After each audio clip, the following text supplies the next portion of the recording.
ಎಲ್ಲರಿಗೂ ನಮಸ್ಕಾರ. ಕೃಷ್ಣಾವತಾರದ ಕಥೆಯನ್ನು ಮತ್ತೆ ಮುಂದುವರಿಸೋಣ. ದ್ರೌಪದಿಯ ಸ್ವಯಂವರಕ್ಕೆ ಅಂತ ಎಲ್ಲ ರಾಜರು ಬಂದು ಸೇರಿಕೊಂಡಿರ್ತಾರೆ. ಆದರೆ ದ್ರೌಪದಿಗೆ ಮತ್ತು ದ್ರುಪದನಿಗೆ ದುರ್ಯೋಧನ ಅಥವಾ ಹಸ್ತಿನಾವತಿಯ ಯಾರು ಬಂದಿರೋದು ಅವ್ರಿಗೆ ಇಷ್ಟ ಆಗೋದಿರೋದಿಲ್ಲ. ಅಶ್ವತ್ಥಾಮ ಬಂದಿರೋದು ಮೊದಲಿಗೆ ಇಷ್ಟನೇ ಆಗಿರೋದಿಲ್ಲ.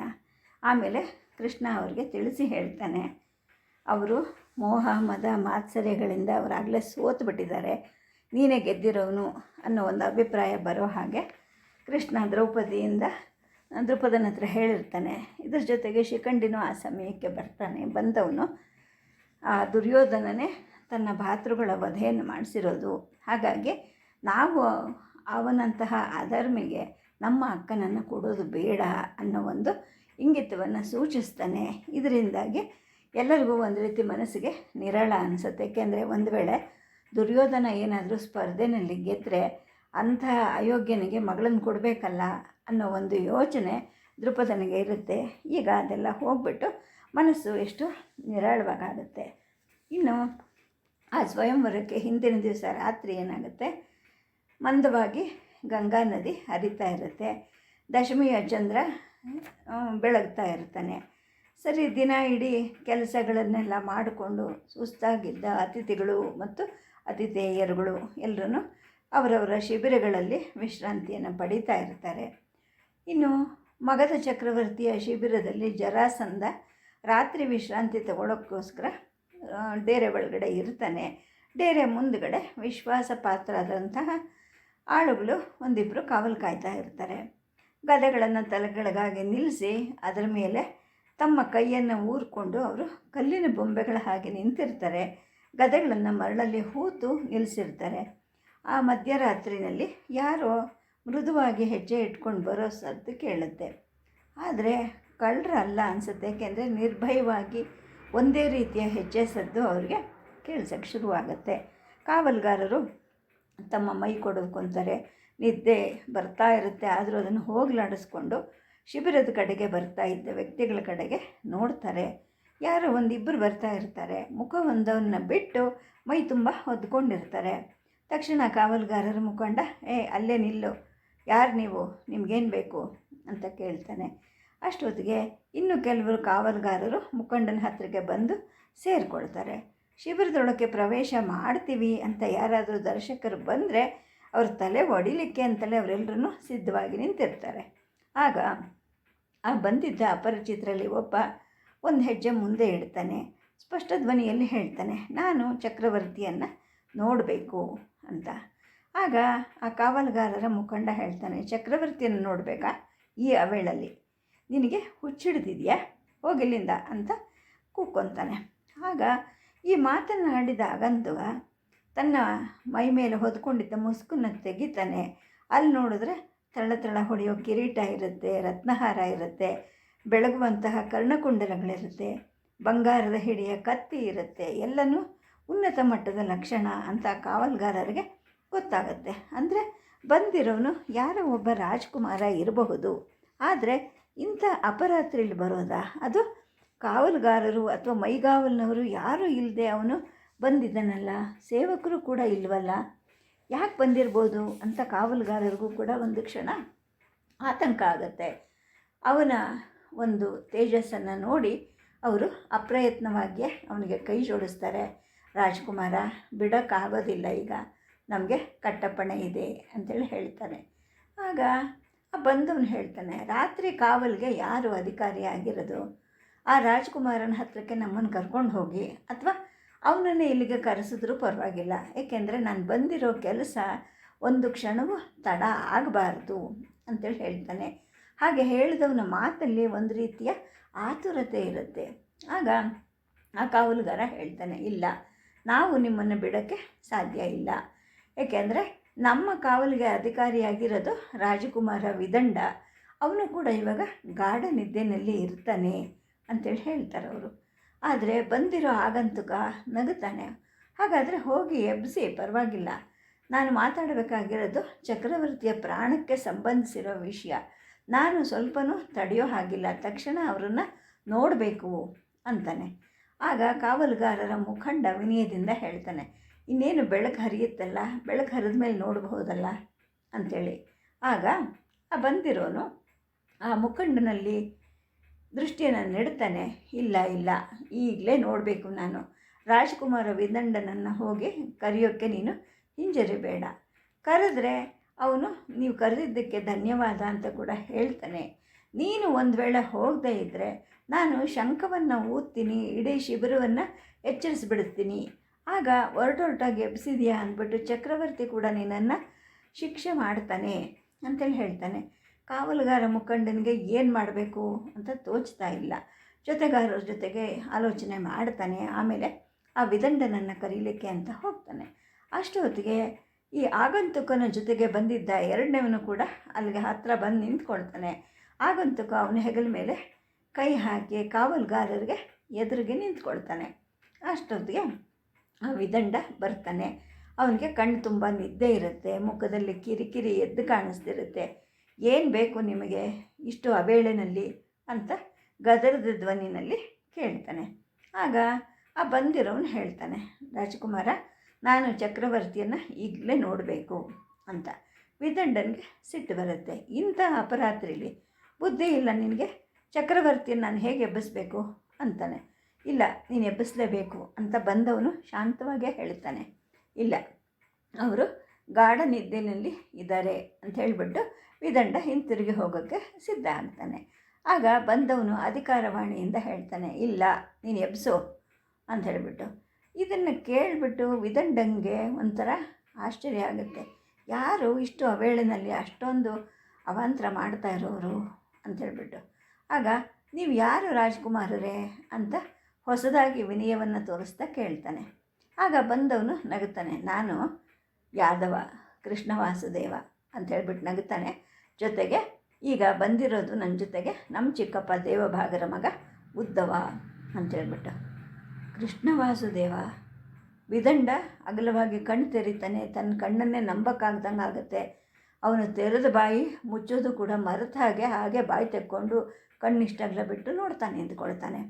ಶಿಬಿರದಲ್ಲಿ ಯಾವಾಗಲೂ ಕೃಷ್ಣ ವಾಸುದೇವನ ಮಾತೇ ನಡೀತಾ ಇರುತ್ತೆ. ಆ ಪ್ರಸಿದ್ಧ ವ್ಯಕ್ತಿ ಇವನೇನಾ? ಆ ಕಪ್ಪು ಬಣ್ಣ, ತಲೆ ಮೇಲಿರೋ ಆ ನವಿಲುಗರಿ, ಹೌದು ಅದೇನೇ ಈ ಯಾದವ ವೀರನ ವಿಶೇಷ ಲಕ್ಷಣ. ಹೌದು, ನನಗೆ ಯಾಕೆ ಇವನು ಗುರುತೇ ಸಿಕ್ಕಲಿಲ್ವಲ್ಲ ಅಂದ್ಕೊಳ್ತಾನೆ. ಚಕ್ರವರ್ತಿಯನ್ನು ಎಬ್ಬಿಸ್ತೀಯಾ, ನೋಡೋಕ್ಕೆ ಬಿಡ್ತೀಯಾ ಅಂತ ಶಾಂತವಾಗಿ ಮತ್ತೆ ಕೃಷ್ಣ ಕೇಳ್ತಾನೆ. ಕೃಷ್ಣನ ಬಗ್ಗೆ ಎಲ್ಲರಿಗೂ ಎಂಥ ವೈರಭಾವ ಇರುತ್ತೆ ಅಂದರೆ ಅದು ಚಕ್ರವರ್ತಿಗೆ ತುಂಬ ವೈರಭಾವ ಇರುತ್ತೆ. ಇದೆಲ್ಲ ವಿದಂಡನಿಗೆ ಗೊತ್ತಿರುತ್ತೆ. ಹಾಗಾಗಿ ಅವನು ವಿನಯದಿಂದಲೇ ಹೇಳ್ತಾನೆ, ಇಲ್ಲ, ಚಕ್ರವರ್ತಿಗಳು ತಮ್ಮನ್ನು ನೋಡೋದಿಲ್ಲ ಅಂತ. ಏಕೆಂದರೆ ಎದ್ದಿದ್ದಾಗಲೇ ಇವನ ಮೇಲೆ ಕಿಡಿಕಾಡ್ತಾ ಇರ್ತಾನೆ. ಇನ್ನು ಮಲಗದವನನ್ನು ಎಬ್ಬಿಸಿ ಅವನು ನಿಮ್ಮನ್ನು ನೋಡೋಕ್ಕೆ ಬಂದ ಅಂದರೆ ಇನ್ನೆಷ್ಟು ಸಿಟ್ಟಾಗಬೇಕು ಅವನು. ಹಾಗಾಗಿ ವಿದಂಡ ಏನು ಮಾಡ್ತಾನೆ, ಇಲ್ಲ, ಅವರು ನಿಮ್ಮನ್ನು ನೋಡೋದಿಲ್ಲ ಅಂಥೇಳಿ ಹೇಳ್ತಾನೆ. ಆಗ ಕೃಷ್ಣ ಹೇಳ್ತಾನೆ, ಚಕ್ರವರ್ತಿ ನನ್ನನ್ನು ನೋಡೋಕ್ಕೇನಾದರೂ ನಿರಾಕರಿಸೋದಾದರೆ ನಾನೊಂದು ಸಂದೇಶ ಕೊಡ್ತೀನಿ, ಅದನ್ನು ಹೇಳು. ಏನು ಅಂದರೆ, ಗೋಮಾಂತಕದಲ್ಲಿ ಒಮ್ಮೆ ವಾಸುದೇವ ನಿನ್ನ ಪ್ರಾಣ ಉಳಿಸಿದ್ದಾನೆ. ಅವಕಾಶ ಕೊಟ್ಟರೆ ಈಗ ಮತ್ತೆ ಉಳಿಸ್ತಾನೆ. ಈಗ ನೀನು ಅವನನ್ನು ನೋಡ್ದಿದ್ರೆ 3 ಲೋಕದಲ್ಲಿ ನಿನ್ನ ಕಾಯೋ ಅಂಥವ್ರು ಯಾರೂ ಇರೋದಿಲ್ಲ ಅಂಥೇಳ್ಬಿಟ್ಟು ಕೃಷ್ಣ ವಾಸುದೇವ ಹೇಳ್ದ ಅಂತ ಹೇಳು ಅಂತೇಳಿ ಹೇಳ್ತಾನೆ. ಆಗ ವಿದಂಡ ನಿಧಾನವಾಗಿ ಯೋಚನೆ ಮಾಡ್ತಾನೆ. ಈ ಸಂದೇಶದ ಅರ್ಥ ಅವನಿಗೆ ಆಗತ್ತೆ. ಮಹಾಪರಾಕ್ರಮಿ ನಮ್ಮ ಚಕ್ರವರ್ತಿ ಅಂಥವನಿಗೆ ಇಂಥ ಬೆದರಿಕೆ ಮಾತನ್ನು ತಿಳಿಸೋದಾ, ಹೇಗೆ ಹೇಳೋದು ಅಂತ ಹೇಳ್ತಾನೆ. ಆಗ ಕೃಷ್ಣ ಹೇಳ್ತಾನೆ, ನೋಡು, ನಾನೇನು ಅವನಿಗೆ ಬೆದರಿಕೆ ಹಾಕಕ್ಕೆ ಬಂದಿಲ್ಲ, ಚಕ್ರವರ್ತಿಯನ್ನು ನೋಡೋಕ್ಕಷ್ಟೇ ಬಂದಿದ್ದೀನಿ ಅಂತೇಳ್ಬಿಟ್ಟು. ವಿದಂಡ ಕ್ಷಣಕಾಲ ಯೋಚನೆ ಮಾಡ್ತಾನೆ. ಆಮೇಲೆ ಹೇಳ್ತಾನೆ ವಿನಯ ಗಂಭೀರವಾಗಿ, ಏನು ಹೇಳೋದು ಅಂತ ತೋಚದೆ ಮತ್ತೆ ತಬ್ಬಿಬ್ಬಾಗ್ತಾನೆ. ಬಂದಿರೋ ವ್ಯಕ್ತಿ ಕೂಡ ಬಲಿಷ್ಠ, ಜೊತೆಗೆ ತನ್ನ ಯಜಮಾನನಾದ ಚಕ್ರವರ್ತಿ ಕೂಡ ಮಹಾಬಲಿಷ್ಠ. ಇವನನ್ನು ಹೀಗೆ ಕಳಿಸೋ ಹಾಗೂ ಇಲ್ಲ, ಒಳಗಡೆ ಕಳಿಸೋ ಹಾಗೂ ಇಲ್ಲ. ಏನು ಮಾಡೋದು ಅಂತ ತೋಚದೆ ಕಕ್ಕಾಬಿಕ್ಕಿಯಾಗಿ ನಿಂತ್ಕೊಳ್ತಾನೆ. ಆಮೇಲೆ ನಿಧಾನವಾಗಿ ಹೇಳ್ತಾನೆ, ವಾಸುದೇವ ನೀನು ಸ್ವಲ್ಪ ತಡಿಬೇಕು, ನಾನು ಯುವರಾಜನಿಗೆ ಸುದ್ದಿ ತಿಳಿಸ್ತೀನಿ, ತಾವಿಬ್ಬರು ಚಕ್ರವರ್ತಿನ ನೋಡಲೇಬೇಕೇನೋ ಅಂತ ಮತ್ತೊಮ್ಮೆ ಕೇಳ್ತಾನೆ. ಆಗ ಕೃಷ್ಣ ಹೇಳ್ತಾನೆ, ಇಲ್ಲ, ಉದ್ದವ ಇಲ್ಲೇ ಇರ್ತಾನೆ, ನಿನ್ನ ಯುವರಾಜನಿಗೆ ಹೇಳು, ನಾನು ಕತ್ತಿ ಹೊರತು ಬೇರೆ ಯಾವ ಆಯುಧನೂ ತಂದಿಲ್ಲ. ಅದನ್ನು ಕೂಡ ಉದ್ಧವನ ಹತ್ರನೇ ನಾನು ಕೊಟ್ಟುಬಿಟ್ಟು ಬರ್ತೀನಿ, ನಾನು ಶಾಂತಿ ಸಂಧಾನಕ್ಕೋಸ್ಕರ ಬಂದಿದ್ದೀನಿ ಅಂತ ಕೃಷ್ಣ ಹೇಳ್ತಾನೆ. ಆಯಿತು ಪೂಜ್ಯ ವಾಸುದೇವ, ನೀವು ಹೇಳ್ದಂಗೆ ಆಗಲಿ ಅಂತ ಹೇಳಿಬಿಟ್ಟು ವಿದಂಡ ಹೋಗ್ತಾನೆ. ಚಕ್ರವರ್ತಿಗೆ ಹೇಳು ಅಂಥೇಳಿ ಹೇಳಿದ್ದ ಸಂದೇಶದ ಬಗ್ಗೆ ಅವನಿಗೆ ಇನ್ನೂ ಅಚ್ಚರಿ ಇರುತ್ತೆ. ಏನು ಅದರ ಅರ್ಥ? ಒಂದು ಸತಿ ಉಳಿಸಿದ್ದೀನಿ, ಇವಾಗ ಅವಕಾಶ ಕೊಟ್ಟರೆ ಇನ್ನೊಂದು ಸತಿ ಉಳಿಸ್ತೀನಿ ಅಂತ. ಅಂದರೆ ಅವಕಾಶ ಕೊಡ್ತಿದ್ರೆ ಸಾಯಿಸೇ ಬಿಡ್ತಾನ ಇವನು ಅಂತ ಅವನಿಗೆ ಏನು ತೋಚದಂಗೆ ಏನೇನೋ ಯೋಚನೆ ಮಾಡ್ತಾ ಇರ್ತಾನೆ. ವಿದಂಡ ಆ ಕಡೆ ಹೋಗ್ತಾನೆ. ಹೋದ್ಮೇಲೆ ಉದ್ಧವ ಕೃಷ್ಣನ ಕಡೆಗೆ ಬಂದು ಹೇಳ್ತಾನೆ, ಗೋವಿಂದ, ನೀನು ಯಾಕೆ ಇಷ್ಟು ಹಠ ಮಾಡ್ತಾ ಇದೀಯಾ? ಒಬ್ಬನೇ ಹೋಗಬೇಕು ಅಂತ ಯಾಕೆ ನೀನು ಹಠ ಮಾಡ್ತಾ ಇದೀಯಾ ಅಂತ ಕೇಳ್ತಾನೆ. ಆಗ ಕೃಷ್ಣ ನಗುತ್ತಾನೆ, ನೋಡು, ನಮ್ಮನ್ನು ಕೊಲ್ಲಲೇಬೇಕು ಅಂತ ಅವನ ಉದ್ದೇಶ ಇದೆ. ಆದರೆ ಇಬ್ಬರು ಒಟ್ಟಿಗೆ ಸಾಯೋಕ್ಕಿಂತ ಒಬ್ಬರು ಸಾಯೋದು ಒಳ್ಳೆಯದಲ್ವಾ? ನಾನು ಒಳಗಡೆ ಹೋಗಿ ಒಂದು ವೇಳೆ ನನ್ನನ್ನು ಸಾಯಿಸಿದ್ರೆ ನೀನೇನು ಮಾಡಬೇಕು? ಪಾಂಡವರನ್ನು ಹುಡುಕಬೇಕು, ಮರಿ ಕೂಡ್ದು ನೀನು ಅಂತ ಹೇಳಿಬಿಟ್ಟು ಪ್ರೀತಿಯಿಂದ ಉದ್ಧವನ ಹೆಗಲನ್ನು ತಟ್ತಾನೆ. ತನ್ನ ಬಂಧುವಿನ ಧ್ವನಿಯಲ್ಲಿದ್ದ ಈ ಒಂದು ನಿಶ್ಚಯವಾದ ವಾಕ್ಯವನ್ನು ಕೇಳಿ ಉದ್ಧವ ಏನು ಮಾತಾಡದೆ ಸುಮ್ಮನಾಗ್ಬಿಡ್ತಾನೆ. ಅಷ್ಟೊತ್ತಿಗೆ ವಿದಂಡ ಹೋಗ್ಬಿಟ್ಟು ಆ ರಾಜಕುಮಾರ ಸಹದೇವನನ್ನು ಕರ್ಕೊಂಡು ಬರ್ತಾನೆ. ಸಹದೇವ ಅಂದರೆ ಜರಾಸಂಧನ ಮಗ ಅವನು. ಸರಿ, ಅವರಿಬ್ಬರು ಬರೋವರೆಗೂ ಇವರು ಸ್ವಲ್ಪ ಹೊತ್ತು ಕಾಯಲೇಬೇಕಾಗುತ್ತೆ. ಕಾಯ್ಕೊಂಡು ನಿಂತಿರ್ತಾರೆ.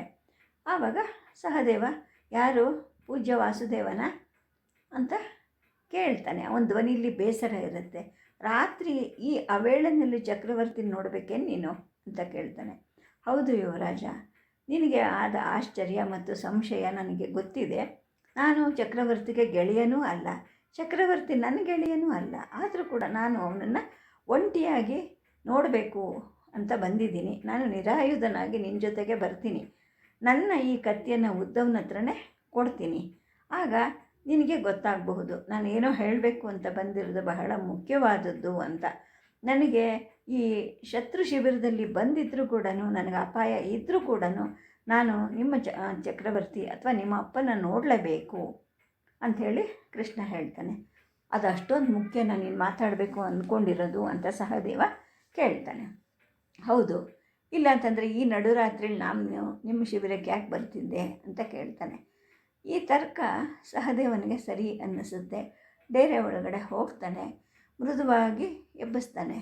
ಆ ಚಕ್ರವರ್ತಿ ಗೊರಕೆ ಹೊಡಿತಾ ಇರ್ತಾನೆ. ಸಹದೇವ ಎಬ್ಬಿಸ್ಬಿಟ್ಟು ಈ ಆಗಂತುಕ ಬಂದಿರೋ ವಿಷಯವನ್ನು ತಿಳಿಸ್ತಾನೆ. ಆ ವಾಸುದೇವನನ್ನು ಕರ್ಕೊಂಡು ಬರಲಾ ಅಂತ ಕೇಳ್ತಾನೆ. ಆಗಲಿ ಅಂತ ಜರಾಸಂಧ ಹೇಳ್ತಾನೆ. ಇವನು ಯಾಕೆ ಬಂದ ಅನ್ನೋ ಒಂದು ಬೇಸರ ಅವನ ಮುಖದಲ್ಲಿ, ಅವನ ಧ್ವನಿಯಲ್ಲಿ ಕಾಣಿಸ್ತಾ ಇರುತ್ತೆ. ಸಹದೇವ ಕೃಷ್ಣನನ್ನು ಡೇರೆಯೊಳಗೆ ಕರ್ಕೊಂಡು ಹೋಗ್ತಾನೆ. ಅಲ್ಲಿ ಒಂದು ದೀಪ ಮಸುಕಾಗಿ ಉರಿತಾ ಇರುತ್ತೆ. ಪಂಜಿನವರು ಬರ್ತಾರೆ. ಹಣತೆಗಳಲ್ಲಿ ಇನ್ನೂ ಎಣ್ಣೆ ತೇಲ್ತಾ ಇದ್ದ ಬತ್ತಿಗಳನ್ನು ಇನ್ನೂ ಸ್ವಲ್ಪ ಉರಿಸಿ ಹೋಗ್ತಾರೆ. ಏಕೆಂದರೆ ಬೆಳಕು ಬೇಕಲ್ಲ, ಅಲ್ಲಿ ಏನು ನಡೆಯುತ್ತೆ ಗೊತ್ತಿಲ್ಲ. ಕತ್ತಲಾಗಿರೋಕ್ಕಿಂತ ಬೆಳಕಿದ್ರೆ ಒಳ್ಳೆಯದು ಅಂತ ಹೇಳಿಬಿಟ್ಟು ಅಲ್ಲಿದ್ದ ಪಂಜಿನವರು ಚೆನ್ನಾಗಿ ದೀಪವನ್ನು ಉರಿಸ್ತಾರೆ. ದೊಡ್ಡದೊಂದು ಹಾಸಿಗೆ ಮೇಲೆ ಜರಾಸಂಧ ಕೂತಿರ್ತಾನೆ. ಅವನ ಹಾಸಿಗೆ ಮೇಲೆ ಮೃದುವಾದ ಕರಡಿ ಚರ್ಮಗಳನ್ನು ಹಾಸಿರ್ತಾರೆ. ಇಷ್ಟು ವಯಸ್ಸಾಗಿದ್ದರೂ ಕೂಡ ಅವನ ಸ್ಥೂಲ ದೇಹ ಗಟ್ಟಿಮುಟ್ಟಾಗಿರುತ್ತೆ. ಯಾವುದೇ ಒಂದು ಸುಕ್ಕು ಇರೋದಿಲ್ಲ. ಅವನ ಉದ್ದನೆ ಕೂದಲು ಗಡ್ಡ ಅವನ ಮುಖಕ್ಕೆ ಒಂದು ರೀತಿಯ ಸಿಂಹದ ಕಳೆಯನ್ನು ತಂದಿರುತ್ತೆ. ಕೂದಲನ್ನು ಗಂಟು ಹಾಕೋಕ್ಕೆ ಅಂತ ಕೈಯಲ್ಲಿ ಹಿಡ್ಕೊಂಡಿರ್ತಾನೆ. ಮುಖದಲ್ಲಿ ಏನೋ ಕಿರುಕುಳದ ಬೇಸರದ ಭಾವ ಕಾಣ್ತಾ ಇರುತ್ತೆ. ಏಕೆಂದರೆ ಯಾರಿಗೇ ಆದರೂ ಮಲ್ಕೊಂಡವ್ರನ್ನ ಮಧ್ಯರಾತ್ರಿನಲ್ಲಿ ಎಬ್ಬಿಸಿದ್ರೆ ಅದು ಕಿರಿಕಿರಿ ಆಗೋದು ಸಹಜ ಅಲ್ವಾ? ಸರಿ, ಯಾರೂ ಮಾತಾಡೋದಿಲ್ಲ. ಸಹದೇವ ಏನು ಮಾಡ್ತಾನೆ, ಒಂದು ಆಸನವನ್ನು ತಂದು ಹಾಸಿಗೆ ಎದುರುಗಡೆ ಇಟ್ಟು ಅದರ ಮೇಲೆ ಕೂತ್ಕೋ ಅಂತ ಕೃಷ್ಣನಿಗೆ ಸನ್ನೆ ಮಾಡ್ತಾನೆ. ಜರಾಸಂಧ ಧೈರ್ಯಶಾಲಿ, ದಿಟ್ಟತನದಿಂದ ಸಿಟ್ಟುಕೊಂಡ ವ್ಯವಹಾರ ಮಾಡೋಣ ಅಂತ ಅಂದ್ಕೊಳ್ತಾನೆ. ಅವನ ಮನಸ್ಸು ಕಾಲಕ್ಕೆ ಹೋಗಿರುತ್ತೆ. ಏಕೆಂದರೆ ಕಾಂಪಿಲ್ಯದ ಸ್ವಯಂವರದ ಮಂಟಪದಲ್ಲಿ ಕೃಷ್ಣ ಇದ್ದಾನೆ ಅಂತ ಕೇಳಿದಾಗಲೇ ಅವನಿಗೇನೋ ಒಂದು ರೀತಿಯ ಅಳುಕು ಶುರು ಆಗುತ್ತೆ. ಏನೋ ಒಂದು ಅಪಶಕುನ ಬಂದಂಗೆ ಅನಿಸುತ್ತೆ. ಹಿಂದೆ ಈ ದನ ಕಾಯೋನು ಯಾವಾಗಲೂ ನನ್ನ ವ್ಯವಹಾರದಲ್ಲಿ ಮಧ್ಯ ಬಂದಾಗೆಲ್ಲ ನನ್ನ ಯೋಜನೆ ಮಣ್ಣು ಪಾಲಾಗಿದೆ.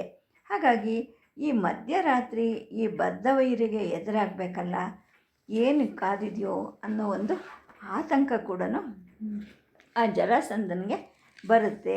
ಏನೋ ವಿಪತ್ತು ಬರಬಹುದಾ ಅಂತ ಕೂಡ ಅನಿಸುತ್ತೆ. ಮಿಣುಕು ಮಿಣುಕು ಅಂತಿದ್ದ ಬೆಳಕಲ್ಲಿ ಬಂದವನು ಅಪಶಕುನದ ಭೂತ ಅಂತ ಅವನಿಗನ್ಸೋಕ್ಕೆ ಶುರು ಆಗುತ್ತೆ.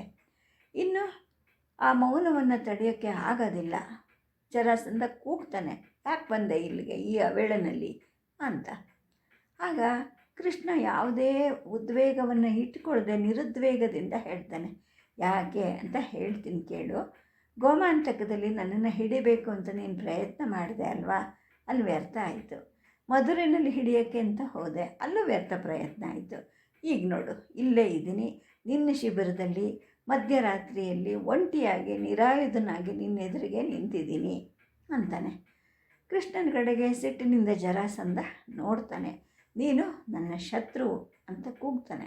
ಹೌದು ಗೊತ್ತು, ಆದರೂ ಕೂಡ ನಿನ್ನ ಕಡೆಗೆ ಬಂದಿದ್ದೀನಿ, ನಿನಗೆ ನನ್ನನ್ನು ಒಪ್ಪಿಸ್ಕೊಂಡ್ಬಿಟ್ಟಿದ್ದೀನಿ ಅಂತ ಮತ್ತೆ ಕಿರುನಗೆಯನ್ನು ನಗುತ್ತಾನೆ ಕೃಷ್ಣ. ಜರಾಸಂಧನಿಗೆ ಇನ್ನೂ ಸಿಟ್ಟು ಜಾಸ್ತಿ, ಜೊತೆಗೆ ಗಾಬರಿನೂ ಆಗುತ್ತೆ. ತನ್ನ ಗಡ್ಡದ ಕೂದಲನ್ನು ಕಿತ್ಕೋತಾನೆ. ಒಂದು ಕ್ಷಣ ಕೃಷ್ಣನನ್ನು ದಿಟ್ಟಿಸಿ ನೋಡ್ತಾನೆ.